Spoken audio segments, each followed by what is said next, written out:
మొట్టమొదటి క్వశ్చన్ ఏంటంటే 25వ అధ్యాయంలో 10వ శ్లోకంలో ఆమె ఏం చేస్తారంటే, నాలో ఉన్న మనసులో ఉండి ఈ మహామోహాన్ని దాన్ని నశింపచేయు అని అడుగుతూ, అంటే నాలో ఉన్న ఇల్యూజన్ తొలగించు స్వామి అని కొడుకుని అడుగుతుంది అనమాట. దానికి జవాబు ఆయన 13, 14, 15 శ్లోకాలు చెప్తారనమాట. ఆధ్యాత్మిక యోగం అంటే ఆత్మపై ధ్యానం ఉంచడం ద్వారా ఏమవుతుంది అంటే ఈ భౌతిక ఆనందాలు సుఖ దుఃఖాలు వీటిని కొంచెం దూరం జరపగలుగుతాం. దానివల్ల ఏంటంటే మనలో ఉండే మోహాలు నశిస్తాయి అని కపిల భగవానుడు చెప్తారనమాట. రెండవ ప్రశ్న ఏంటంటే 25వ అధ్యాయంలోనే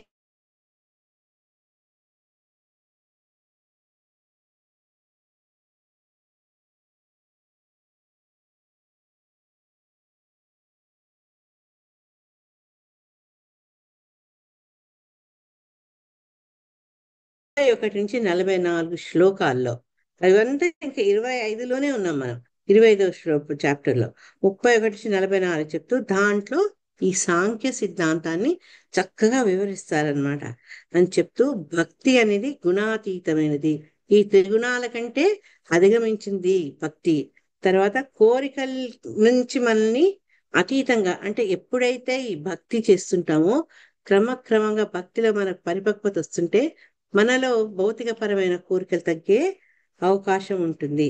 ఇంకోటి ఏంటంటే ఎప్పుడైతే భక్తి చేస్తామో మనకు భగవంతుణ్ణి అర్చించాలి, భగవంతుణ్ణి సేవించాలన్న స కోరికతోటి మనము సహజంగా, అంటే ఇట్లా న్యాచురల్ గా మనము భగవత్ ప్రేమని చేస్తాము. భగవంతుని సేవ అనేది మనకు అపేక్ష పెరుగుతుంది. ఇవన్నీ ఏంటంటే భక్తిలో ఉండే లక్షణాలు. అంతకంటే ముందు మనం మన వాళ్ళను మనల్ని సేవించుకుంటాం. కానీ ఎప్పుడైతే భక్తిలో మనం ముందుకు వెళ్తుంటామో ఇక భగవంతుని యొక్క సేవ పట్లనే మనకు ఎక్కువ అనురక్తి ఉంటుంది అనమాట. మూడో ప్రశ్న ఏంటి అంటే అది 25వ అధ్యాయంలో అడుగుతారనమాట. ఉత్తమమైన యోగంను ఎలా తెలుసుకోవాలి, అంటే ఎన్నో రకాల యోగాలు ఉన్నాయి కదా, దాంట్లో అన్నిట్లో బెస్ట్ యోగా ఎలా తెలుసుకోవాలి, దానికి నేను ఏ తత్వశాస్త్రాన్ని అధ్యయించాలి అని దేవహూతి అడుగుతారనమాట. దానికి ఆయన జవాబు ఏం చెప్తారు అంటే 26, 27 చాప్టర్స్ లో వాటి జవాబు అంటే మనకు, నేను జస్ట్ నెంబర్స్ చెప్తున్నాను మీకు. ఆమె ప్రశ్నకు ఏం చదవాలి ఎలా తెలుసుకోవాలి అన్న ప్రశ్నకు 26, 27 శ్లోకాలు మొత్తం మనం చదువుకున్న మెడిటేషన్ గురించి, రకరకాల ధారణ అవన్నీ ఎలా చేయాలి, భగవంతుని దృష్టిలో ఎలా నిలుపుకోవాలి, ఇవన్నీ చెప్తూ వస్తారు. 4వ ప్రశ్నలు ఆవిడ ఏమడుగుతారంటే భగవంతుణ్ణి చేరేందుకు ఎటువంటి యోగ స్థితిని మనము అవలంబించాలి. యోగా లాడర్ అని మనం భగవద్గీత చదువుకున్నప్పుడు నేర్చుకున్నాం. ఆ ధ్యాన జ్ఞాన కర్మయోగ, తర్వాత జ్ఞానయోగ జ్ఞానయోగ, కర్మయోగ, ధ్యానయోగ, జ్ఞానయోగ, ఈ తర్వాత భక్తి యోగ. వీటిలో ఏ రకంగా మనము ఆ ఈజీగా ఏ యోగ స్థితిని అవలంబిస్తే మనం భగవంతుని సేవిస్తాము, భగవంతుని చేరగలుగుతాము అని ఆవిడ అడుగుతారు అనమాట. ఈ రకంగా 4 ప్రశ్నలు అడుగుతుంది. ఈ చాప్టర్ లో మనము 5, 6, 7 ఈ క్వశ్చన్స్ అడుగుతారన్నమాట. తను 5వ క్వశ్చన్ ఏమడిగారు అంటే 20 ఈ చాప్టర్ 7 నుంచి 34 శ్లోకాల మధ్య జవాబు వస్తుంది మనకు. ఆమె అడిగింది ఏంటి అంటే భక్తి యొక్క మార్గాన్ని వివరంగా నాకు విశదీకరించు, అన్ని సమస్త తత్వ సిద్ధాంతాలకు మూలమైనటువంటి భక్తి యోగం గురించి నాకు వివరించు అని అడుగుతుంది. అందుకని ఈ చాప్టర్ మొత్తం కూడా భక్తికి ప్రాధాన్యత కలుగుతుంది. దానికి ఆయన ఏం జవాబు చెప్పారు అంటే ఇదే అధ్యాయంలో మనకి 7 నుంచి 20లో పలు రకాలైనటువంటి భక్తి. ఇప్పుడు ఈరోజు ఒకటి మొదలు పెట్టారు నిన్న మాతాజీ, తామస భక్తి, అట్లా భక్తిలో రకాలు అవన్నీ చెప్పుకుంటూ వస్తారనమాట. తర్వాత 6వ ప్రశ్నలు ఏమి అడిగారంటే కాలము ప్రభావం గురించి అడుగుతారు తను. ఇంతకుముందు పద్మాక్షి మాత చెప్పినట్టు ఆ కాలము ఆ, గురించి తెలుసు, ఏ కాలం యొక్క ప్రభావం వల్ల జనులు పుణ్యకార్యాలు చేస్తున్నారు అనేసి ఆ కాల ప్రభావాన్ని తెలుసుకోవాలి, కాలం గురించి వివరాలు తెలుసుకోవాలని తనకు కుతూహలపడితే దానికి జవాబుగా 37 నుంచి 45 శ్లోకాల్లో ఆ, కపిలుడు జవాబిస్తారనమాట.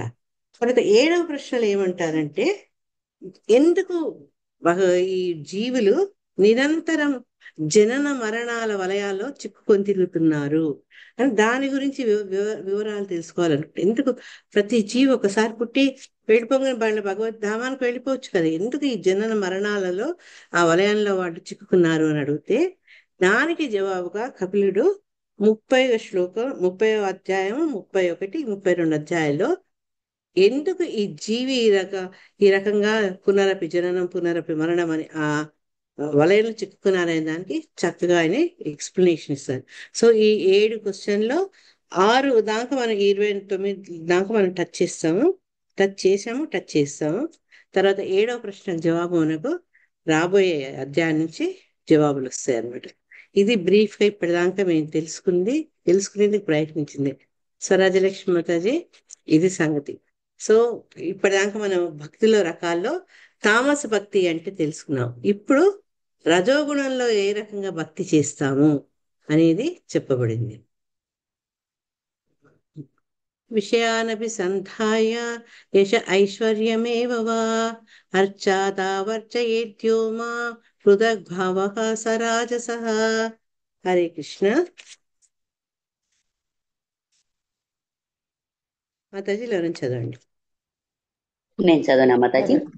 విషయామపి సంధాయ యశ ఐశ్వర్యమేవ వా ఆచ్ఛాదావర్చయేజ్జో మాం పృథగ్భావః స రాజసః. విషయభోగము, యశస్సు, ఐశ్వర్యముల ఎడ వాంఛతో భేదబుద్ధి కలవాడు చేసడి మందిరమందలి దేవతార్చనము రజోగుణ భక్తి అనబడును. హరే హరే కృష్ణ. ఈ శ్లోకంలో ముఖ్యంగా మనం చర్చించేది ఏంటి అంటే, ఏది రజోగుణ భక్తి అంటుంది. ఆ రజోగుణ భక్తి చేసేవాడిలో ఆ భేద బుద్ధి ఏంటి, అసలు భేద బుద్ధి అనేది ఎందుకని శిలా ప్రభుపాద వారి భాషలో మొట్టమొదటి చెప్పింది ఆ భేద బుద్ధికి ఒక నిర్వచనం. తర్వాత ఈ అటువంటి భేద బుద్ధి ఉన్న వాడికి దేని పట్ల కాంక్ష ఉంటుంది అనేది విషయభోగము, యశస్సు, ఐశ్వర్యము.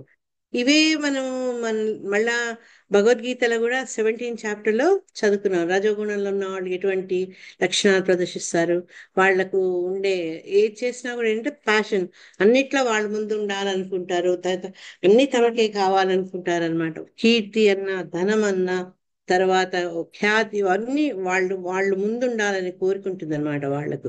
ఆ నేను నేను నేను అనేది ఈ రజోగుణంలో ఎక్కువ ఉంటుంది.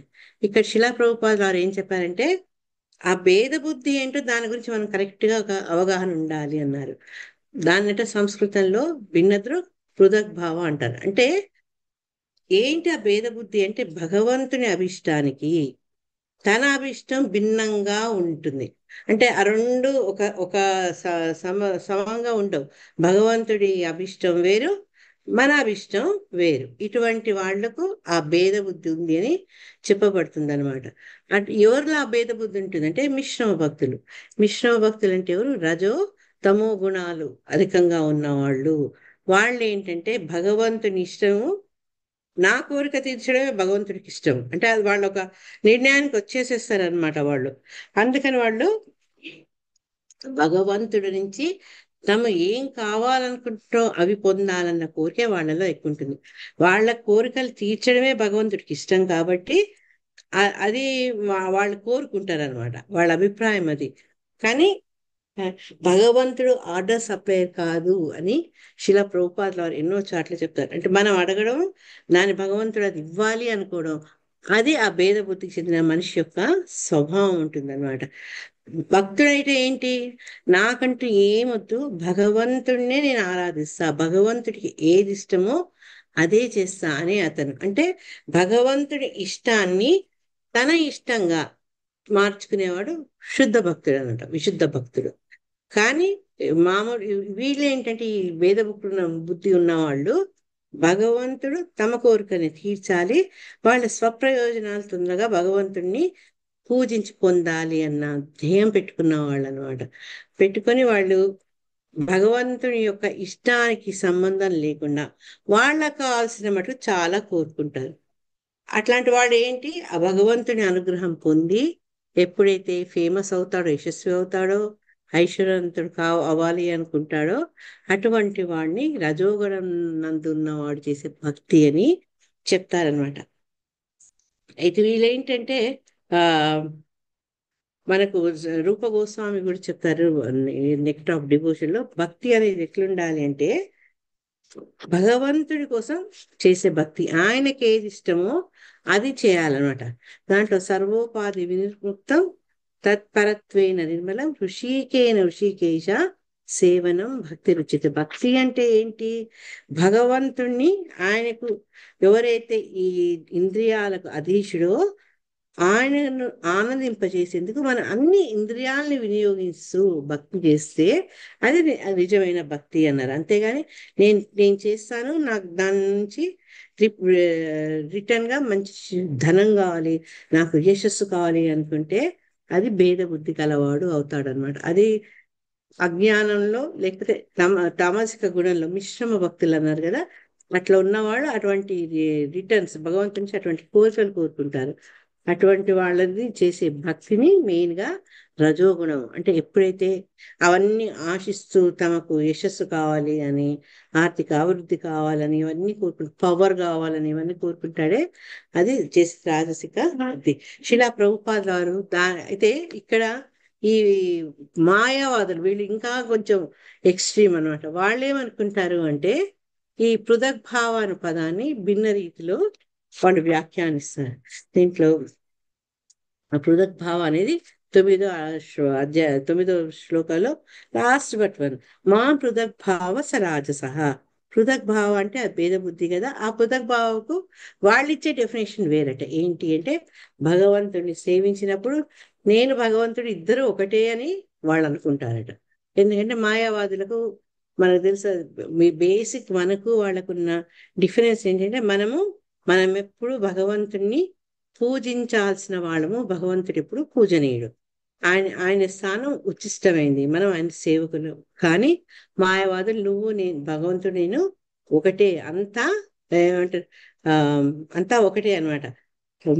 అహం బ్రహ్మోస్మి, యా నేను కూడా బ్రహ్మని అని భావిస్తారు అనమాట. అదేంటంటే కలుషితమైన భక్తి. అసలు దాన్ని భక్తిగా మనము పరిగణించమన్నమాట. జీవుడు భగవంతుడు ఒక్కడన్న భావం అనేది అన్నిటికంటే చాలా అధమమైన భావం. అందుకని ఎందుకు అధమమైన భావం, జీవుడు భగవంతుడు ఒకటే గుణరీత్యా, ఆ? కానీ ఆయనకు మనకు వ్యత్యాసం చాలా ఉంది.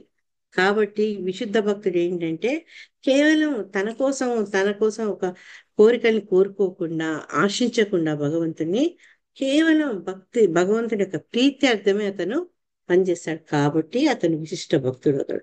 అంటే ఇంకేమి ఆశించకుండా, అన్యాభిలాషిత శూన్యం, వేరే ఏమి కోరికలు లేకుండా అతను భగవంతుని పూజిస్తారు. కానీ ఏ మనిషి అయినా కొంచెం సెల్ఫ్ ఇంట్రెస్ట్, ఇక్కడ స్వీయ అభీష్టం అన్నారు అంటే కొంచెం సెల్ఫ్ ఇంట్రెస్ట్ తో అతను పూజించిన అది ఈ భక్తిని గుణమిష్టం. అంటే ఏదన్నా గుణం కావచ్చు, అది సత్వగుణమే కావచ్చు, రజోగుణమే కావచ్చు, తమో గుణమే కావచ్చు. కానీ ఏదన్నా కోరిక, చిన్న కోరికతో కూడా మనం పూజిస్తే అది ఈ భక్తి మిశ్రమ భక్తి అవుతుందన్నమాట. గుణాలకు లోబడి మనం చేసే భక్తి, గుణాతీతంగా కేవలం భగవంతుని ఆనందింపరిచేందుకు చేసే భక్తి విశిష్ట భక్తి, శుద్ధ భక్తి.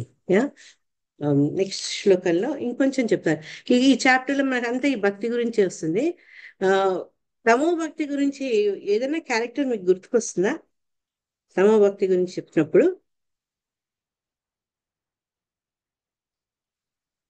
ఉం?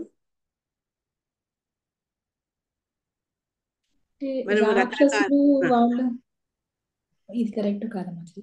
రాక్షసులు తమ కోరిక తీర్చడం కోసం తన శరీరంలోని భాగాలని కట్ చేసి ఓ యజ్ఞంలో వేసి అడుగుతారు. ఇది తమో గుణం కదా మాతాజీ. Yes, correct, correct. యా ఇక రజో భక్తిలో ఏంటంటే ఆ ఇది అతను భక్తిపూర్వకంగా పోకున్నా దుర్యోధనుడు ఏం చేస్తాడు, కృష్ణుడి దగ్గరికి వెళ్తాడు యుద్ధానికి ముందు. అదే సమయంలో తర్వాత అర్జునుడు వస్తాడు. అయితే అహంభావంతో అతను తల వైపు కూర్చుంటాడు కృష్ణుడికి దుర్యోధనుడు. భక్తుడైనటువంటి అర్జునుడు ఆయన స్వామివారి పాదాల దగ్గర ఉంటాడు. ఎప్పుడైతే ఆయన నిద్ర చాలించి కళ్ళు తెరుస్తారో అర్జునుడిని చూసి నీకేం కావాలి అంటారు. అదే సమయంలో దుర్యోధనుడు ఊరుకోడు కదా, నేను ముందు వచ్చాను, నువ్వు నన్ను అడుగు, అర్జునుడి తర్వాత వచ్చాడని. అంటే అయ్యో నేను నిన్ను చూడలేదు అని చెప్పి, సరే ఏం కావాలి, ఎందుకు వచ్చారంటే అప్పుడు వాళ్ళు వాళ్ళు వచ్చిన పని చెప్తారు.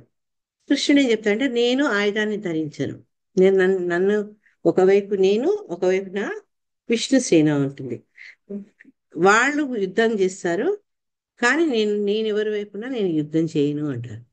అని ఫస్ట్ అర్జునుడిని కోరుకోమంటాడు. మనకు తెలిసిందే దుర్యోధనుడికి భయం పట్టుకుంటుంది, అమ్మో అర్జునుడు సేన అంతా తీసుకుంటాడేమో, అది ఛాన్స్ కొట్టేస్తాడే అని మనసులో పాపం సతమతం అవుతుంటాడు. కానీ శుద్ధ భక్తుడైన అర్జునుడు భగవంతుణ్ణి కోరుకుంటాడు. అప్పుడు భగవంతుడు అతని వైపున రథ సారథిగా అయ్యి సారథ్యం వహించి ఆఖరికి వాళ్ళ విజయ పథంలో నడుపుతారనమాట. అంటే ఈ ఇతను ఏంటంటే ఆ స- సైన్యం కోసము, తన విజయం కోసము, ఆ స్వార్థం కోసం అతను భగవంతుని ఇట్లా ఆశ్రయిస్తాడు. అది ఓ రజోభక్తి ఒక్క ఉదాహరణగా చెప్పుకోవచ్చు. కానీ చాలా మటుకు మన అందరం చేసేది కూడా అదే. తమో భక్తో రజోభక్తోనే ఉంటుంది అనమాట. నెక్స్ట్ ఏంటంటే సెకండ్ 27 శిల ప్రభుపాదులు శ్లోకం ఒకటి చూసుదాం ఇక్కడ. హరే కృష్ణ మాతాజీ, అమ్మ సారీ ఆ డౌట్ అడుగుతాను. అంటే ప్రభుపాద్ ఒక లెక్చర్ లో చెప్పారు కదా మాతాజీ, నేను విన్నది అంటే అట్లీస్ట్ ఆ కోరికతోనైనా కృష్ణానే ఆశ్రయించింది ఇన్స్టెడ్ ఆఫ్ డెమిగాడ్స్ అంటారు కదా. సో ఎలా మాతాజీ ఇది? అది భాగవతంలో కూడా వస్తుంది కదా, అకామో సర్వకామో వా మోక్షకామ అన్నది. అది నెక్స్ట్ స్టేజ్. ఇక్కడ ఏంటంటే ఇన్ జనరల్ చెప్తున్నారు. Okay okay. యొక్క కృష్ణ భక్తి అని మాట్లాడలేదు, భగవద్భక్తి. భగవద్ భగవంతుడుగా ఓకే. యా, ఒక భగవంతుడిని భగవంతుడే కృష్ణుడని అవగాహన ఇంకా నెక్స్ట్ లెవెల్. ఇంకా నెక్స్ట్ ఓకే ఇక్కడ ఓకే. మటుకు వాడు మాట్లాడే జనరల్ భక్తి గురించి. ఓకే అంటే నేను కాదు, నాకంటూ ఒక అధిపతి ఉన్నాడు, ఆయన నేను పూజించాలి, ఆయన ఆజ్ఞ నేను పరిపాలించాలి, నా జీవితాన్ని ఇట్లా మోల్డ్ చేసుకోవాలనే ఆలోచనలు ఉన్నవాడు ఏంటంటే ఇప్పుడు 10th శ్లోకాలు వచ్చింది చూడండి. దేవదేవుడు, దేవదేవుడు అంటే ఇక్కడ కృష్ణ. అయితే ఈ శ్లోకంలో ప్రేమ భక్తి చంద్రిక అనే దాంట్లో శిల ప్రభుపాద వారు నరోత్తమ దాస్ ఠాకూర్ కోట్ చేశారు. కామకృష్ణ కర్మార్పణే క్రోధ భక్త ద్వేషీజనే లోభ సాధు సంగే హరికథ మోహత్ ఇష్ట లాభ వినే మద కృష్ణ గుణగానే నియుక్త కరివ యథాతథ. ఇక్కడ ఏం చెప్తున్నారు అంటే మనలో ఎలా ఉండాలంటే నాలో ఉండే కామాన్ని నేను భగవంతుడికి నా యొక్క కర్మల యొక్క ఫలాల్ని సమర్పించే ద్వారా, తర్వాత నాకుండే గ్రీడ్ ఆ కోరికల్ని భగవంతుని యొక్క కథలు వినేందుకు, ఆ గ్రీడీనెస్ అంటే దాని ఏమంటే గ్రీడీనెస్ అంటే ఆశ, దురాశ అనొచ్చు, ఆశ, నాకుండే ఆశాన్ని భగవంతుని యొక్క కథలు నిరంతరం వినేటట్టు మలుచుకుంటూ, తర్వాత అసోసియేషన్ భగవంతుల భక్తులతో సంఘాన్ని కోరుకుంటూ ఆ రకంగా దాన్ని వాంఛిస్తూ, తర్వాత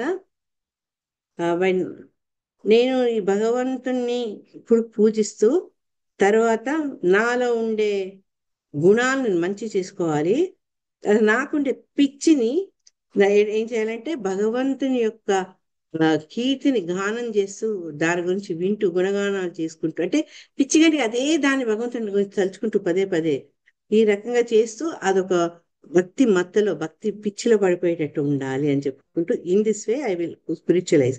నాకున్న ఈ అవలక్షణాలన్నింటినీ కూడా భగవత్ సేవకు వినియోగిస్తూ నేను వాటిని పవిత్రకరణ చేసుకోవాలనుకుంటున్నా అని నరోత్తమ దాస్ ఠాకూర్ ప్రేమ భక్తి చంద్రిక అనే దాంట్లో చెప్పారని శిలా ప్రభుపాద ఆ శ్లోకం కోట్ చేశారు. నాకు అది చాలా నచ్చింది. అంటే మనం తమో గుణాల గురించి రజగుణాల గురించి చెప్పుకున్నాం కదా, అవన్నీ మనకుండే అవల లోపాలు. కానీ ఆ లోపాలని కూడా మనం ఎప్పుడైతే భగవత్ కథలు వినడంలో, భగవంతుని అర్చించడంలో, భగవంతునికి నచ్చే పనులు చేయడంలో మన నుండే లోపాలను కూడా మనము ప్లస్ పాయింట్ గా చేసుకోవచ్చు భక్తిలో.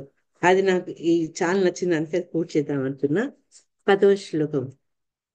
కర్మానిర్హారముద్దిశ్య పరస్మిన్ వా తదర్పణం యజేజ్యష్టవ్యమితి వా హృదగ్భావః స సాత్వికः.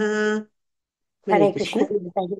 కర్మ చదవండి. నిర్విహారముద్దిశ్య పరస్మిన్ వా తదర్పణం యజేత్యష్టమితి హృదద్భావ సాత్వికః. భక్తుడు దేవదేవుని అర్చించుచు కామ్యకర్మ దోషము నుండి బయటపడటకు కర్మఫలములను అతనికే అర్పించినప్పుడు అతని భక్తి సాత్వికమనబడును. హరే కృష్ణ. మనం ఇంత మటుకు తమో గుణంలో చేసే భక్తి గురించి తెలుసుకున్నాము, రజోగుణంలో చేసే భక్తి గురించి తెలుసుకున్నాము. ఇప్పుడు సాత్విక భక్తి గురించి తెలుసుకున్నాం.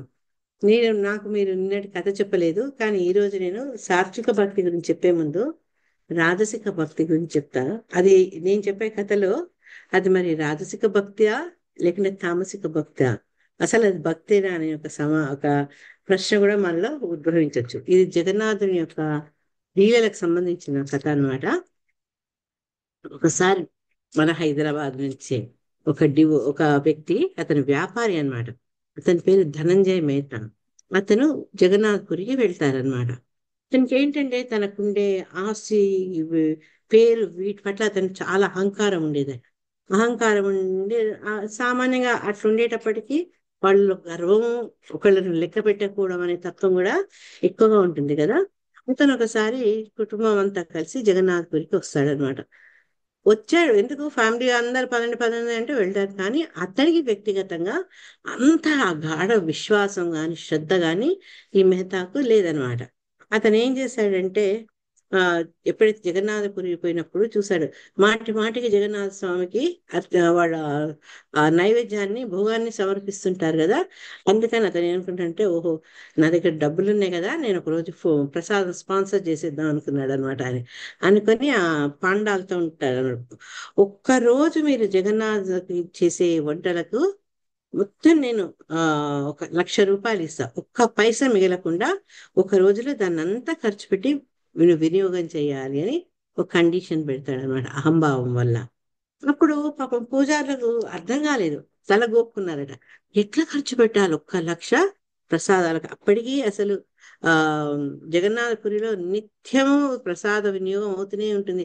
మాటి మాటికి వాళ్ళు ఆఫర్ చేస్తుంటారు, కుండల్లోంచి బయటకు వస్తుంటాయి. అక్కడ కొందరికి ఫ్రీగా ఇస్తుంటారు, కొందరు కొనుక్కొని తింటారు. అట్లా ప్రసాద వినియోగం జరుగుతూనే ఉంటుంది అనమాట. వాళ్ళకి అర్థం కాలేదు ఏం చేయాలి, అర్థం కాలేదు. ఒక పక్క అతని ధోరణి పట్ల వాళ్ళకి కొంచెం కినుక కూడా వస్తుంది, కోపం కూడా వస్తుంది అనమాట. వాళ్ళు ఏం చేయాలో అర్థం కాక ఆ మెయిన్ పూజారి డైరెక్ట్ గా జగన్నాథునితోనే చెప్తారనమాట, ఇతను ఇలా వచ్చి కండిషన్ పెట్టాడు, మేము ఈ 1,00,000 రూపాయలు ప్రసాదానికి, ఎందుకంటే ఆ రోజుల్లో కాస్ట్ ఆఫ్ లివింగ్ తక్కువ ఉండేది. అందుకని వాళ్ళు చెప్తారు, ఈ రోజులేమో మనకు ఒక ఫోటోగ్రాఫర్ని పిలిస్తే వాడు 1,00,000 బిల్లు ఇస్తాడు మనకు.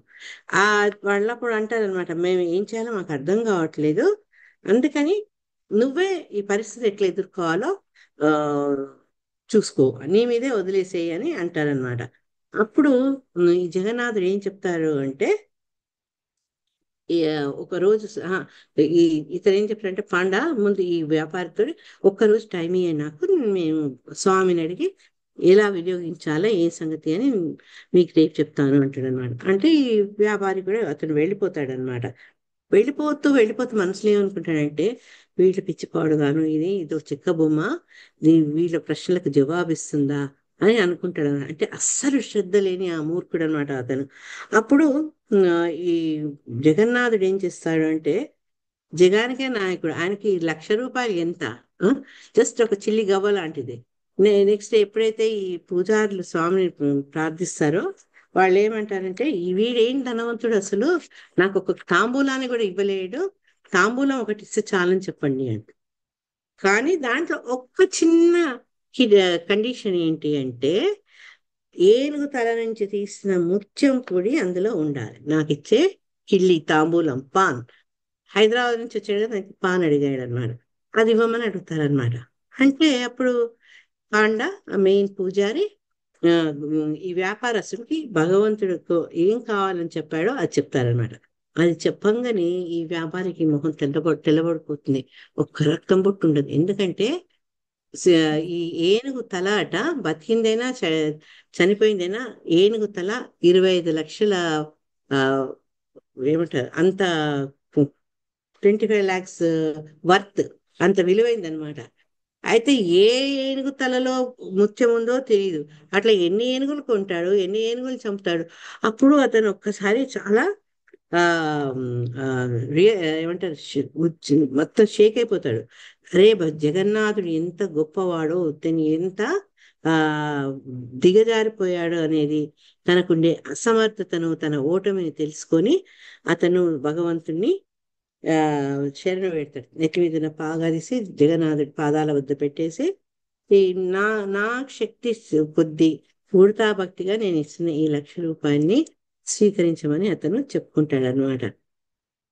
కాబట్టి ఎంతో ధనవంతుని, ఎంతో నాకు ఉన్న భాగ్యం ఇది అన్న అహంకారంతో అతను ఆ రకంగా ప్రవర్తించిన ఈ ఏలే నాయకుడు జగన్నాథుడు ఆయన ముందు ఏంటంటే ఏడ్చుకుంటూ తన తప్పు తెలుసుకొని ఆయన క్షమాపణ వేడుకుంటూ ఆ మందిరం నుంచి వెళ్ళిపోవాల్సి వస్తుంది అనమాట. అప్పుడు అతను అనుకుంటాడు అనమాట, నేను నీ నీ కోరికను తీర్చే శక్తి నాకు లేదని తెలిసింది, కాబట్టి నా హృదయాన్ని, నా మనసుని నీకు కిల్లిగా పాన్గా నేను సమర్పించుకుంటున్నా అని చెప్పి, అంటే అంత ట్రాన్స్ఫర్మేషన్, అంత చేంజ్ అతనిలో వస్తుంది అనమాట. నేను అంతకంటే ఇంకా నేనేమి ఇవ్వలేను. ముందు ఆ 1,00,000 ఇచ్చి తను ఏదో ఉద్ధరిస్తున్నాడు అనుకున్నాడు, కానీ తనకు భగవంతుణ్ణి మెప్పించే శక్తి లేదు, తన దగ్గర ఉన్న డబ్బు అది ఎందుకు పనికిరాదు అన్న విషయాన్ని తెలుసుకున్నాడు. తనను అతను సమర్పించుకుంటాడు అనమాట. సో ఇది మరి తమో భక్తి కిందికి వస్తుందో రజో భక్తి కింద వస్తుందో అది నేను మీకే నిర్ణయించేందుకు వదిలేసా. ఇక ఈ దీంట్లో ఏంటంటే సత్వగుణాలు ఏం చెప్పారంటే, భగవంతుడిని అర్పిస్తుంటాడు భక్తుడు. తర్వాత ఏంటంటే ఏ పని చేసినప్పటికీ కూడా మనం కర్మలను ఆచరించినప్పుడు మనకు కొన్ని మంచి ఫలితాలు, కొన్ని చెడు ఫలితాలు లభిస్తాయి. కాబట్టి వాటి నుంచి, ఆ దోషాల నుంచి తప్పించుకునేందుకు మొత్తం ఈ కర్మ ఫలాలు మొత్తం భగవంతుడికే అర్పిస్తాడనమాట. అటువంటి భక్తి సాత్వికం అవుతుంది. నేను నిన్న ఎవరో డౌట్ వచ్చింది కదా, శుద్ధ భక్తి ఏంటి, సాత్విక భక్తి ఏంటి అని. అంటే దీనికంటే ఇంకో ఒక లెవెల్ ఉన్నది అనన్య భక్తి. అది సాత్విక భక్తి కంటే కూడా ముఖ్యంగా ఎప్పుడైతే ఈ 3 రకాల గుణాలకు అతీతమైనటువంటి భక్తి చేస్తారో అది పూర్తి ప్యూర్ అనమాట, శుద్ధ భక్తి. అది ఈ సాత్విక భక్తిలో ఏంటంటే మన కర్మలు చేస్తుంటాం, కర్మల్ని భగవంతుడికి ఆ ఫలాల్ని ఆయనకి అర్పిస్తుంటాం అనమాట. అందుకని దీన్ని ఇక్కడ భక్తి సాత్వికమైంది అని చెప్పబడింది. వాళ్ళు ఏంటంటే ప్రతి ఒక్కళ్ళకు వాళ్ళ వాళ్ళ ఆశ్రమాల బట్టి, వాళ్ళు ఉండే స్థితిని బట్టి రకరకాల పనులు వాళ్ళు నెరవేర్చి ఉంటారు. మన థర్డ్ చాప్టర్ భగవద్గీతలో నేర్చుకున్న ప్రతి ఒక్కడు కర్మను ఆచరించాల్సి వస్తుంది. కానీ ఏది చేసినా కూడా సర్వం శ్రీకృష్ణార్పణమస్తు అన్న భావనతో ఈ సత్వగుణంలో ఉన్న వాళ్ళు ఆచరిస్తుంటారనమాట. బ్రహ్మార్పణం అని ఎట్లయితే మనం భగవద్గీతలో చెప్పారో అట్లా ఏది చేసినా కూడా అది భగవంతుడికి సమర్పించుకుంటారు. ఈ సమర్పించుకోవడంలో కర్మలు ఆచరించడంలో ఎటువంటి లోపాలను అవి కూడా భగవంతుడికి ఆటోమేటిక్గా చేస్తారనమాట. అయితే ఈ భగవంతుడిని అర్చించేటప్పుడు ఈ విశుద్ధ భక్తి కాక, అంటే సత్వగుణంలో ఇప్పుడు మనం చూసింది సత్వగుణంలో చేసే భక్తి, దానికంటే గొప్పది విశుద్ధ భక్తి. అంటే ఈ 3 గుణాలకు అతీతంగా చేసే భక్తి విశుద్ధ భక్తి. దీన్ని చేస్తే అదేంటి అంటే దానికి చక్కటి ఉదాహరణ మనకు చెప్పారు. ఈ విశుద్ధ భక్తి చేసింది బ్రాహ్మణ పత్నులు. బ్రాహ్మణ పత్నులు ఏంటి, వాళ్ళు వాళ్ళ స్వధర్మాన్ని, భర్తల్ని, వాళ్ళ కుటుంబాల్ని అన్ని వదిలేసి భగవంతుడి మిత్రులు ఎప్పుడు వచ్చి వాళ్ళకు ఆకలిగా ఉందన్నారో వాళ్ళ ఆకలి తీర్చేందుకు అన్ని కట్టుబాట్లు వదిలేసి వాళ్ళని సేవించేందుకు వస్తారు. వాళ్ళు శుద్ధ భక్తులు అనమాట. ఇంకా వాళ్ళకు ఎటువంటి ఆలోచనలు, వేరే వేరే కోరికలు వాళ్ళలో ఉండవు. కానీ ఈ బ్రాహ్మణులు ఎవరైతే అక్కడ యజ్ఞాలు నిర్వర్తిస్తూ యజ్ఞపతి అయిన విష్ణు యొక్క ప్రీతి కోసం చేస్తున్నారో వాళ్ళు చేసే పూజల్ని సత్వ భక్తి అని చెప్పొచ్చు అని మనకు ఆచార్యులు చెప్తారనమాట. అయితే ఇక్కడ ఏంటంటే వాళ్ళ అభీష్టం డిఫరెంట్. ఎందుకంటే విశుద్ధ భక్తి చేసే వాళ్ళు భగవంతుని ప్రీతి కోసం చేస్తే, సత్వభక్తి చేసే వాళ్ళలో మన గురించి, మా స్వప్రయోజన అని ఏమంటారు టింజ్, ఆ ఛాయలు కూడా ఉంటాయన్నమాట. ఈ విశుద్ధ భక్తి భావంలో భగవంతుడికే అర్పించుకుంటాం అనమాట. సత్వగుణంలో ఉండదు అది. ఆ ఎందుకంటే నేను మంచి చేసినా చెడు చేసినా అంతా నీదే భారం అట్లా వదిలేస్తాం కదా భగవంతుడికి. దాంట్లో ఎక్కడో మనకు తెలియకుండానే ఒక స్వీయాభిష్టం, మన సెల్ఫ్ ఇంట్రెస్ట్ ఉంటుంది. ఈ 4 వర్ణాలు, 4 ఆశ్రమాల చాతుర్వర్ణ్యం మయా సృష్టం. యా ఈ బ్రహ్మచర్య, వానప్ర సంసారి ఏమంటారు, గృహస్థ, వానప్రస్థ, సన్యాసి, తర్వాత ఈ 4 ఇవి బ్రాహ్మణ, క్షత్రియ, ఆ, వైశ్య అండ్ ఇంకోటి ఏదో మర్చిపోయినట్లు ఒక్కోసారి. ఈ ఈ 4 ఆశ్రమాలు, 4 వర్ణాలు.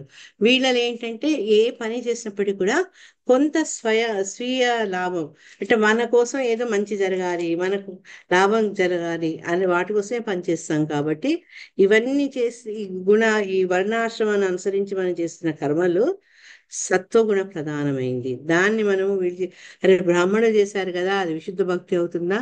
అట్లా కాదు. విశుద్ధ భక్తి కింద దాన్ని జమకట్ట రాదు అని శ్రీల ప్రభుపాద వారు చెప్పారు. విశుద్ధ భక్తి చేసేది ఏంటి అంటే ఈ పూర్తి మనలో ఉండే భౌతిక కోరికలకు దూరంగా ఆ, చేసే భక్తి విశుద్ధ భక్తి. తర్వాత రూపగోస్వామి కూడా దానికి అందుకే ఏం చెప్పారంటే అన్యాభిలాషిత శూన్యం, ఇంకా వేటిని అభిలాషించకుండా కేవలం భగవంతుని ప్రీతి కోసం చేసే భక్తే అన్నిట్లో బెస్ట్ అని చెప్పారు. దాంట్లో ఏంటంటే మన భౌతిక వాంఛలు కానీ మన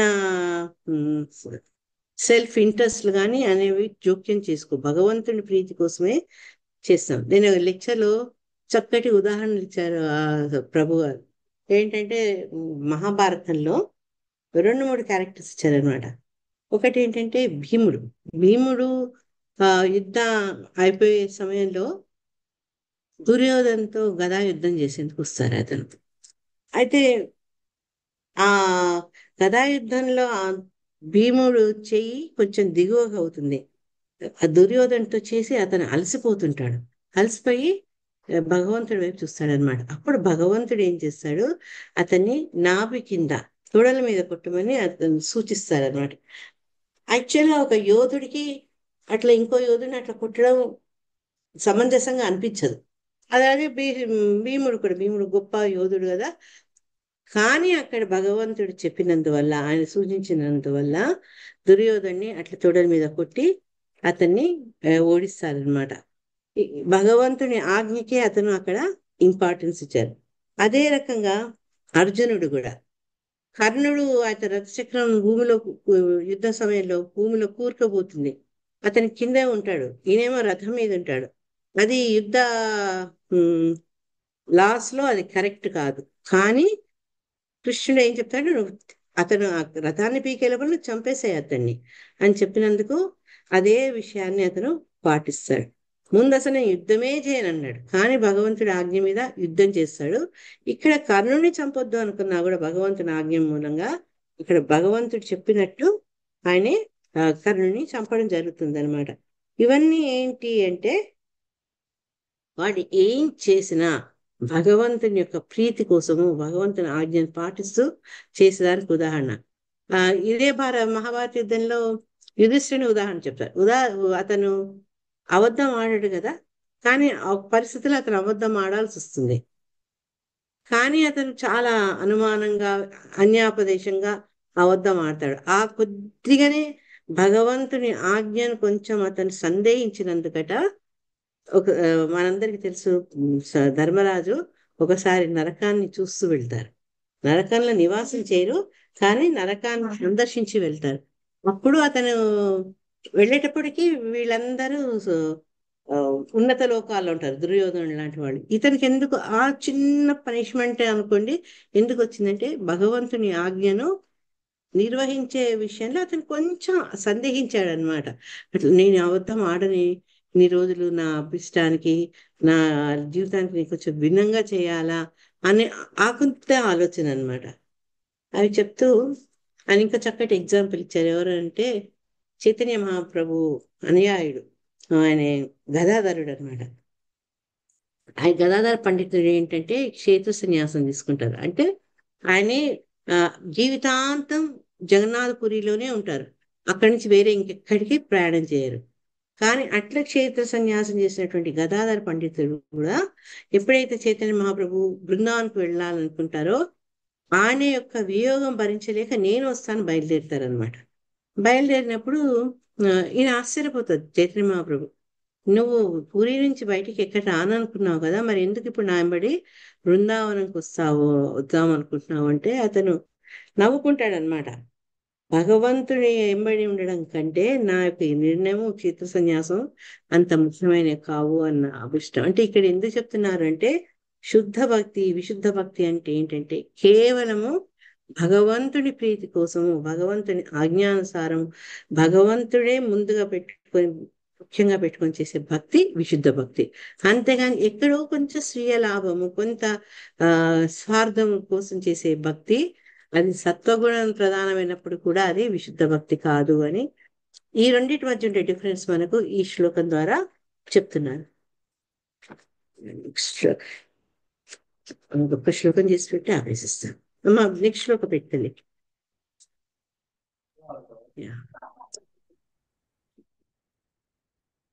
మద్గుణాశ్రుతి మాత్రేణ మయి సర్వగుహాశయే మనోగతిరవిచ్ఛిన్న యథా గంగాంబసోంబుధౌ లక్షణం భక్తి యోగస్య నిర్గుణస్య హ్యుదాకృతం అహైతుక్య వ్యవహిత భక్తి పురుషోత్తమే.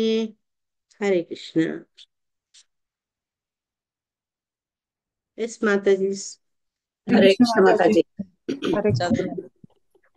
జయలక్ష్మి మాతాజీ. ఇంకోళ్ళు ఎవరు? రోజు అనుకోరు చెప్తారా? సరే ఒకళ్ళు 11th ఒకటి 12th ఒకటి చదవండి. హరే కృష్ణ. చదువక్క. మద్గుణ శృతి మాత్రేణ మయి సర్వగుహాశయే మనోగతిరవిచ్ఛిన్న యదా గంగాంబ సంబుధౌ. నెక్స్ట్ చదువు. హలో.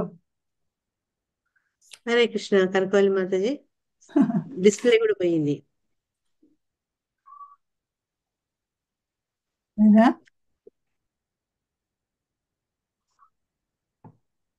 లక్షణం భక్తి యోగస్య నిర్గుణస్య హృదాహృతం అహైతుక్య వ్యవహిత యా భక్తి పురుషోత్తమే. సర్వహృదయవాసియగు భగవానుని దివ్య నామ గుణ శ్రవణము నడ మనుజుని చిత్తము ఆకర్షితమైనంతనే విశుద్ధ భక్తి ప్రకటము కాగలదు. గంగా నది సహజముగానే సముద్రం వైపునకు ప్రవహించినట్లుగా అట్టి భక్తి ఎటువంటి భౌతిక స్థితి చేతను అడ్డగింపబడక దేవదేవుని వైపునకు ప్రవహించగలదు. హరే కృష్ణ. హరే కృష్ణ. అంటే ఈ విశుద్ధ భక్తి ఎలా వస్తుంది అనేది మనకి ఇక్కడ సూచనాప్రాయంగా చెప్పడం జరిగింది అనమాట. ఎప్పుడైతే భగవంతుని యొక్క దివ్య నామం గుణం, అంటే నేను ఎప్పుడు చెప్తాను కదా, నామరూప గుణ విశేషాలు లీలా అన్ని వింటుంటే, భగవంతుని గురించి వింటుంటే అది వినగా వినగా వినగా ఏంటంటే భగవంతుడి పట్ల మన మనసు ఆకర్షితమవుతుంది. అంతదాకా అంత మట్టుకు ముందు ఏంటంటే రెండు స్టేజ్లు. ఒకటేమో భక్తే లేదు, వాళ్ళకి భౌతిక ప్రపంచం మీద, భౌతిక భోగాల మీద వాంఛ ఉంటుంది. కొందరికి ఏంటంటే కొద్దిగా భగవంతుడిపై ఆసక్తి మొదలవుతుంది. ఆసక్తి మొదలైనాక ఎప్పుడైతే ఈ శ్రద్ధ అన్ని మన భక్తిలో ఉండే అంచెలంచెలుగా పెరుగుతూ పోయినప్పుడు ఏమవుతుందంటే మనసు పూర్తిగా భగవంతుని పట్ల ఆకర్షితమై తద్వారా ప్రేమ వచ్చి భగవంతుడి పట్ల ఉన్న విశుద్ధమైన భక్తి ప్రకటన అవుతుంది. అని ఎంత న్యాచురల్గా ఉంటుందట అంటే ఆ భక్తి అనేది గంగా నది ఏ రకంగా సముద్రం వైపు ప్రవహిస్తుందో అటువంటి భక్తి ఈ శుద్ధ ఎవరైతే భక్తుడు భగవంతుని యొక్క దివ్యనామాన్ని వింటూ ఉంటాడో అతనికి కూడా ఆటోమేటిక్ గా అది వస్తుంది. అటువంటి వాడు ఏంటంటే ఎటువంటి అవరోధాలు వచ్చినప్పటికీ కూడా అవరోధాలను లెక్క చేయకుండా, అవరోధాలు వచ్చాయని ఆగిపోకుండా భగవంతుడి వైపే అతని మనసు, అతని భక్తి ప్రవహిస్తుంది అని చెప్పారనమాట. ఇక్కడ గంగానది గురించి చెప్పారు కదా, గంగానది గురించి ఇంకొక చోట కూడా ఒక గ్రేట్ డివోటీ చెప్పారు. ఏంటది? మాధురి ఫేవరెట్ శ్లోకం. కుంతి మహారాణి కుంతి మహారాణి. గంగేగా గోముదనైతే అదేనా? అదే కరెక్ట్, కానీ కొంచెం స్లోగా చెప్పండి. ఓకే. तो ఈమె అనన్య విషయ మతిర్మధిపతి అసకృత్ యతిముత్వహతాదద్ద గంగేగ గుమదన్నతి. అదే థ్యాంక్ యూ మాతాజీ. ఆ, దీంట్లో ఇంతకుముందు వీళ్ళు మన దామోదరి మాతాజీ పర్పోర్ట్ చూపించలేదు. 10వ శ్లోకంలో ఒక క్యాలిక్యులేషన్ ఇచ్చారు శిలా ప్రభుపాద గారు. ఎట్లా అంటే ఈ భక్తిలో కూడా మనకు తెలుసు మన ఈ మూడు గుణాలు కొంచెం ఇంకా కిందికి రాత్తాలి ఇంకొంచెం. అయితే ఈ గుణాల్లో మనకు మూడు త్రిగుణాలు ఉన్నాయి: తమో, రజో, సత్వగుణం కదా. ఈ మూడు గుణాలు కూడా భక్తి చేస్తున్నాం మనం. నేర్చుకున్నాం తమో గుణం గురించి నేర్చుకున్నాం, తమో భక్తి, రజో భక్తి, సత్వ భక్తి నేర్చుకున్నాం కదా. ఇవి కాక ఆ ఆ, మన ప్రహ్లాదుని వల్ల 9 నవవిధ భక్తుల గురించి చెప్పడం జరిగింది. అంటే నవవిధ భక్తుల్ని మనం చేస్తున్నప్పుడు, ఆ భక్తి మనం అనుష్ఠానం చేసినప్పుడు ఈ మూడు గుణాల యొక్క ప్రభావానికి లోబడి వాటిని చేస్తాం అన్నమాట. అందుకని మళ్ళీ చూసుకొని 10th దాంట్లో లాస్ట్ పేరా ఇప్పుడు ఈ రకంగా వాళ్ళు ఈ మూడు రకాల గుణాలు ఇంటూ 9 రకాలైనటువంటి నవవిధ భక్తులు చేస్తుంటే అదేంటంటే 27 రకాల మిశ్రమ గుణాలు వస్తాయి అని చెప్తూ, మళ్ళా ఆ 27ను మూడు మిశ్రమ గుణాలతోటి విభజించిన దాన్ని గుణిస్తే మొత్తం 81 రకాల టోటల్ భక్తులు వస్తాయట. ఆ? వాటి గురించి మనం ఆ, ఇంకా డీటెయిల్గా పోనక్కర్లేదు. కానీ మొత్తానికి ఏంటి అంటే ఈ మిశ్రమ భక్తి అనేది మొత్తం ఏంటంటే 81 రకాలుగా వస్తుంది. కాబట్టి ఇవన్నీ చేస్తూ చేస్తూ చేస్తూ దాన్ని దాటిపోతే అప్పుడు మనల్ని ఈ మిశ్రమ భక్తి దాటి విశుద్ధ భక్తి వస్తుందట. దానికి చక్కగా ఒక ప్రభు మంచి క్యాలిక్యులేషన్ చెప్పారు.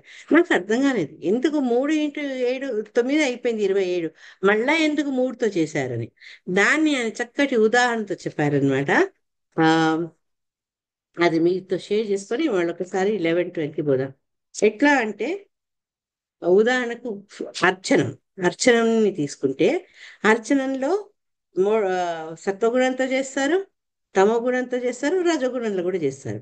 ఈ తమో గుణంలో ఉన్న వాళ్ళు ఏం చేస్తారట అంటే శుభ్ర శుభ్రాన్ని పాటించారు, ఆ? సరైన స్నానాదులు చేయరు, తర్వాత సమయాన్ని పాటించరు, మినిమం ఆచమానం చూసుకోరు, తర్వాత అతని బట్టలు శుభ్రంగా ఉండవు, పరిసరాలు శుభ్రంగా ఉంచాడు, స్వామికి పెట్టే ఆఫరింగ్ కూడా అది శుభ్రంగా ఉండదు, అలంకరణ సరిగ్గా ఉండదు. ఇవన్నీ కూడా అతను తమో గుణంలో చేసేటటువంటి ఆ, ఈ అలంకరణ అర్చన విధానం.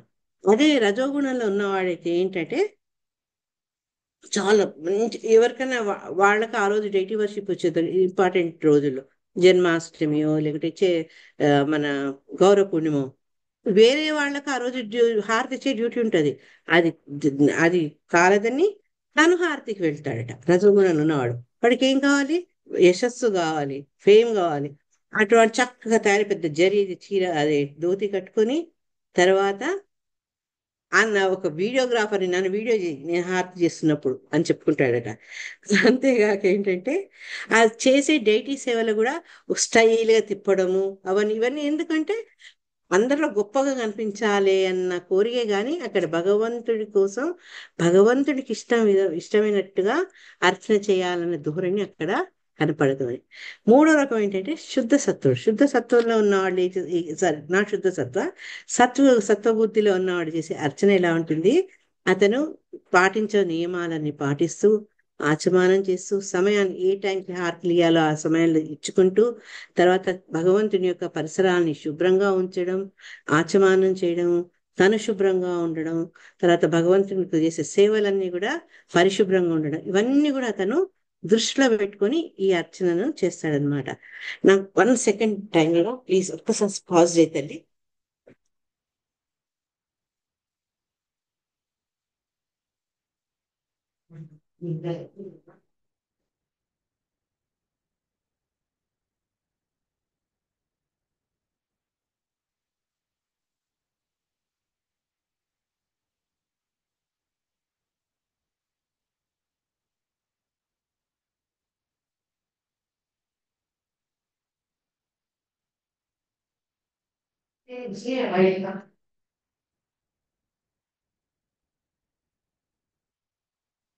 I'm sorry sorry sorry.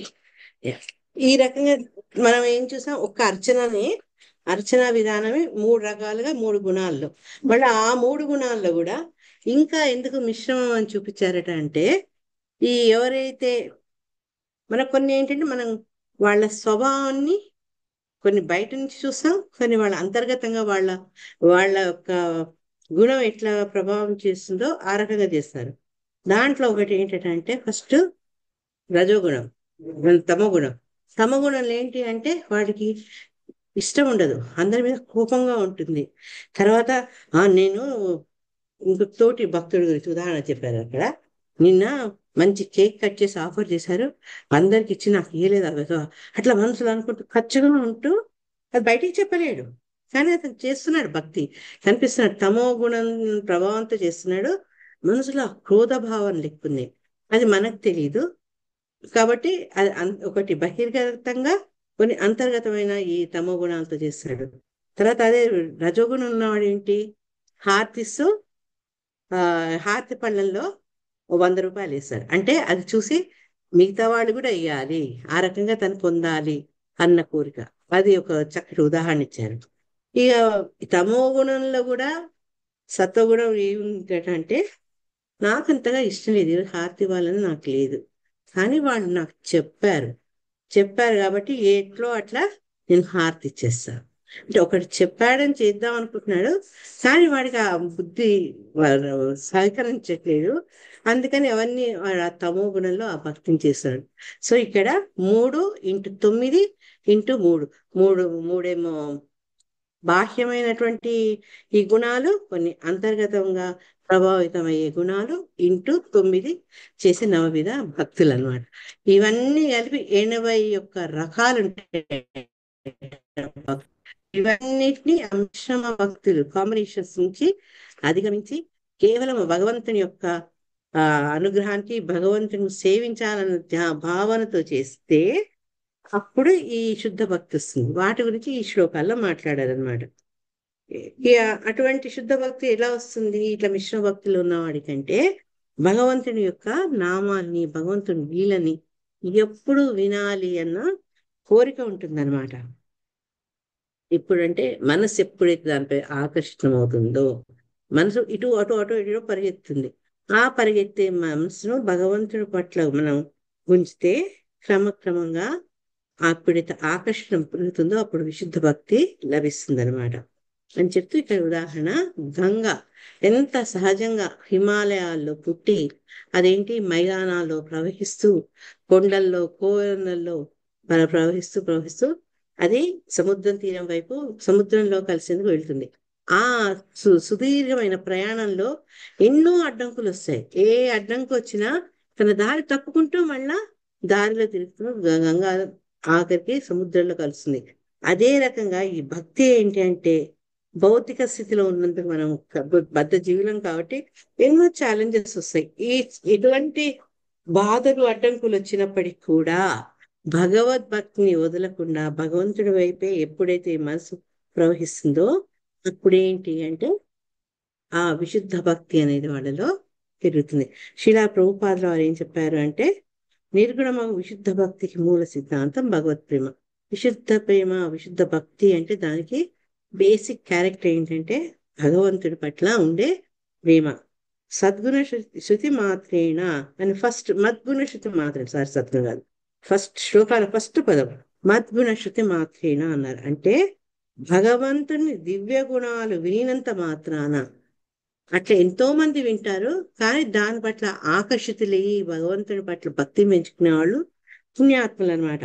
అయితే అటువంటి ఆకర్షణ పొందాలి అంటే విశుద్ధ భక్తుడికి భగవంతుడి మీద ఆటోమేటిక్ గా ఆయన యొక్క గుణగణాలు ఆకర్షణీయంగా ఉంటాయి.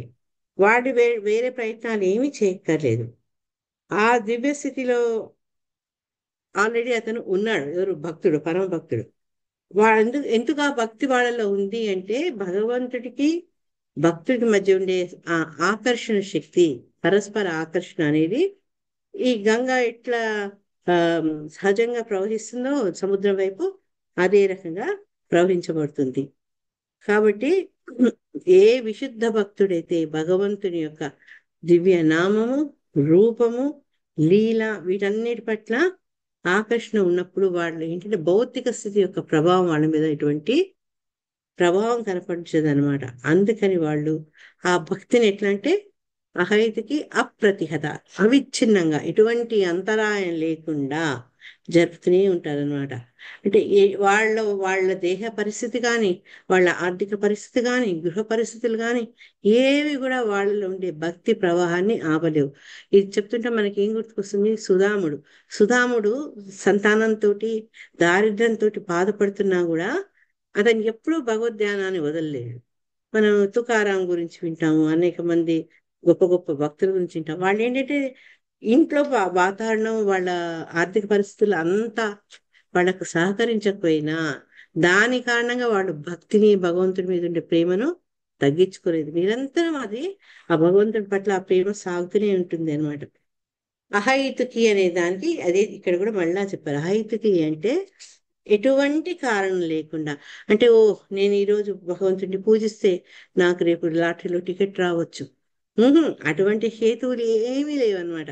అది ఒక కారణం కోసం కానీ, నేను ఈ పూజ చేస్తే నాకు హెల్త్ బాగవుతుంది అని ఏం లేదు. ఎటువంటి లాభాన్ని కోరకుండా, ఎటువంటి కోరిక లేకుండా, ఒక భౌతిక పరమే కాదు, ఈవెన్ ఆధ్యాత్మిక పరంగా కూడా నేను భక్తి చేస్తే నాకు ఉన్నత లోకాలు వస్తాయి, ఎటువంటి కోరికలు అతన్ని భక్తి చేసేందుకు ప్రోత్సహించవు. ఆ భక్తి అనేది ఆటోమేటిక్ గా భగవంతుడి పట్ల ఉంటుందన్నమాట. అందుకని ఆ విశుద్ధ భక్తుని యొక్క లక్షణం అది. అన్యాభిలాష శూన్యం. ఇక్కడ ఈ భక్తి గురించి మాట్లాడంగానే శిలా రూప గోస్వామి చెప్పినటువంటి ఆ శ్లోకాన్ని మనం చాలాసార్లు తలుచుకుంటాం. అంటే అన్యాభిలాషిత శూన్యం, మనం వేరే విషయాల మీద మనకి ఎటువంటి ఆకర్షణ లేదు, అభిలాష లేదు, శూన్యం, జీరో. దాని ద్వారా ఏంటంటే నేను భక్తి చేసి భక్తి ద్వారా నాకుండే ఈ కోరికని నేను తీర్చుకుంటాను అన్న భావన శుద్ధ భక్తుల్లో కనపడవు అనమాట. వాళ్ళు ఏం చేసినా కూడా కేవలము భగవంతుని, ఆ పురుషోత్తముని సేవించేందుకు ఆయన్ని ప్రీతి చెందించేందుకే చేస్తారు. కానీ ఆ ఒక ఏమంటారు దాన్ని, రిటర్న్ కోసం, దాని నుంచి ఇంకేదో పొందాలి అన్న భావనతో వాళ్ళు పూజ చేయరనమాట. కానీ కొందరు ఏంటంటే వాళ్ళ కోరికలు కొందరుగా తీరాలని వాళ్ళు అన్య దేవతల్ని భగవంతుడు కూడా సమానమే అని చెప్పేసి వాళ్ళ అజ్ఞానం వల్ల కావచ్చు, వాళ్ళకుండే కోరికలు కావచ్చు, వాళ్ళు ఉండే పరిస్థితులు కావచ్చు, ఏదైనా సరే వాళ్ళు ఏంటి అంటే ఈ మిగతా అన్య దేవతల్ని పూజించి వాళ్ళు భక్తి చూపిస్తారు. కానీ భక్తి అనేది కేవలము శుద్ధ భక్తి, పరిశుద్ధ భక్తి కేవలము అది దేవదేవుడైనటువంటి నారాయణుడు, విష్ణువు, కృష్ణ వీళ్ళకి తప్పించి వేరే వాడికి చెందింది కాదు. విశుద్ధ భక్తుడు అంటే ఇట్లా నీ కోరికలు తీర్చుకునేందుకు ఎవరినైతే వాళ్ళను దేవుడితో సమానంగా భావించి చేసే భక్తి కాదు. అది విషయాన్ని శిలా ప్రభుపాదులు చెప్తూ అవ్యవహిత అంటే అంతరాయం లేకుండా అని చెప్తున్నాడు. ఏంటి అంతరాయం లేకుండా అంటే చెప్పే కదా, ఎప్పుడు నిరంతరం చేసేది 24/7/12 భక్తికి బ్రేక్ లేదు. ఈ అంతరాయం లేకుండా విశుద్ధ భక్తుడు ఎటువంటి పరిస్థితిలో ఉన్నా ఎప్పుడు కూడా ఆయనే చేస్తూ ఉంటారు. అందుకని శ్రీ చైతన్య మహాప్రభు ఏమన్నారు, నా నియమిత కాల, ఇది ఫలానా టైంలోనే చేసుకోవాలి, ఫలానా టైమే చేయాలని కాదు. 24 గంటలు భగవంతుని భావన. నువ్వు భగవంతుడి ముందు కూర్చొని ఆయన్ని ఎప్పుడంటే అప్పుడు లేపి గంట కొట్టి లేచి ఆఫరింగ్స్ ఏమని కాదు, భగవంతుని మనసులో పెట్టుకోవడం, ఎప్పుడు నిరంతరం భగవంతుని ధ్యానించడము చేస్తాడు అనమాట విశుద్ధ భక్తుడు. ఏదో రకంగా భక్తితోనే అతని జీవితాన్ని మలుచుకుంటాడు అని చెప్తారు. అంటే భగవంతుడి కోసం వండడం, భగవంతుని కోసం గుడికి వెళ్ళడం, లేకుంటే భగవత్ సేవ కావాల్సిన వస్తుల్ని సేకరించడం, లేకుంటే తన ఒక గృహస్థ అయితే తన సంతానాన్ని, భార్యను, వాళ్ళను భగవత్ విషయాల్లో వాళ్లకు చెప్పడం, లేకపోతే ఎవరితో వేరే వాళ్ళకు భగవత్ విషయాన్ని బోధించడం. ఈ రకంగా ఏంటంటే అతను ఏం చేసినా కూడా భగవంతుడినే ధ్యానంలో పెట్టుకుంటారనమాట. అటువంటి వాళ్ళు ఏంటంటే భగవంతుడి ఇష్టమే వాళ్ళ ఇష్టం, భగవంతుడికి ఏం కావాలో అదే వాళ్ళకి కావాలి, అది భిన్నం కాదు అని చెప్తున్నారు అనమాట. భగవత్ ఇచ్చను పూర్ణ కావించడం కన్నా అనన్యమైన అభిష్టం భక్తుడు కలిగి ఉన్నాడు. అంటే భగవంతుడి ఏం కావాలో భగవంతుడి యొక్క ఆజ్ఞ సాధించడమే అటువంటి భక్తుడికి ముఖ్యం అన్నమాట. అట్లాంటి భక్తి ఎట్లుంటుందంటే అది ఎంత ప్యూర్ గా ఉంటుంది, ఎందుకంటే ఎప్పుడూ భగవంతుని చుట్టే తిరుగుతుంది కాబట్టి ఈ త్రిగుణాల యొక్క ప్రభావం వాటి మీద ఉండదన్నమాట. త్రిగుణాల ప్రభావం ఉండదు. ఇంకేం చెప్పారు అంటే ప్రకృతి యొక్క సమస్త కల్మషం నుండి విడివడి ఉండేది విశుద్ధ భక్తి యోగపు లక్షణం. నేను అనుకున్నాం కదా, తామరాకు మీద నీటి బొట్ల ఈ భౌతిక ప్రపంచంలో ఉన్నప్పటికీ కూడా త్రిగుణాల ప్రభావానికి లోను కాకుండా ఆ భక్తి అనేది చాలా పవిత్రంగా శుద్ధంగా ఉంటుంది అన్నమాట. ఇది విశుద్ధ భక్తి యొక్క లక్షణం. ఎటువంటి కల్మషాలు ఉండవు. అటువంటి భక్తి గురించి ఆ భక్తి భగవంతుని ఆకర్షిస్తుంది అని చెప్తూ ఈరోజు ఆపుతున్నా. నేను ఏదన్నా డౌట్ ఉన్నా ఇంకేదైనా యాడ్ చేయదలుచుకున్నా యూ వెల్కమ్. హరే కృష్ణ. గంగా శ్రీమద్ భాగవతానికి జై. హరే కృష్ణ.